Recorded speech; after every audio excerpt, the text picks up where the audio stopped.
Hello বন্ধুরা, এর আগে আমি ক্লাস করেছি সমস্ত ক্লাস অ্যাক্টিভিটি 1, 2, 3। আজকে আমি ক্লাস 5 নিয়ে এসেছি।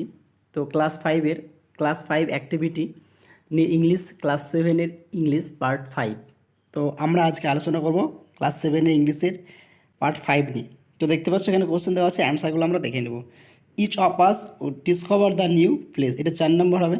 তারপর একটা 1 নম্বর, 2 নম্বর, তারপর 3 নম্বর, রিঅ্যারেঞ্জ করতে হবে, তারপর 3 নম্বর, তারপর 2 নম্বর। অ্যাক্টিভিটি 2 দেখে নেব।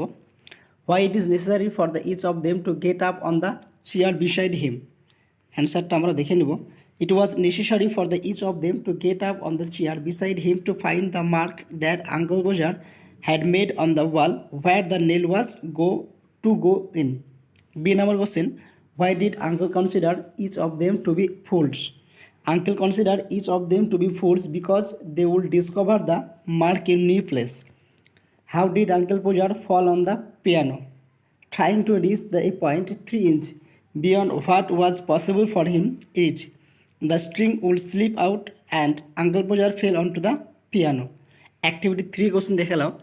Underline the nominal compound in the following. Nominal compound যেগুলো সেটা নিচে দাগ দিতে হবে। Since it is raining, you should wear the raincoat. তাহলে অ্যান্সারটা কী হবে? Raincoat. A coat one to protect the body from the rain. ভেঙে লেখা nominal plural. Do you know how to use the washing machine? Washing machine, a machine used to wash the clothes. Never waste drinking water. Drinking water মানে কি? Water that is safe to drink. There is not a well pump in our area. Well pump, a pump used to supply well. Activity 4 দেখে নাও। Write the summary of the given page. Summary মানে হচ্ছে, সামারিটা নতুন নতুন writing তোমাদের। Summary মানে হচ্ছে কোনো একটা রাইটিং থাকে সেটাকে ছোট করে লেখা হয়। দেখো তোমাদের বই কোশ্চেনের রাইটিংয়ে দেওয়া আছে, এটা লেখা আছে, সেটা ছোট করে লিখতে হবে।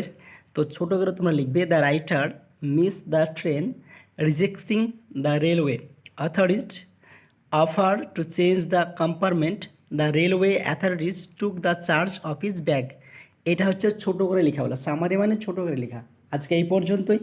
বন্ধুদেরকে প্রচুর শেয়ার করো যেন সবাই লিখতে পারে, এবং একটা লাইক করো ও কমেন্ট করো।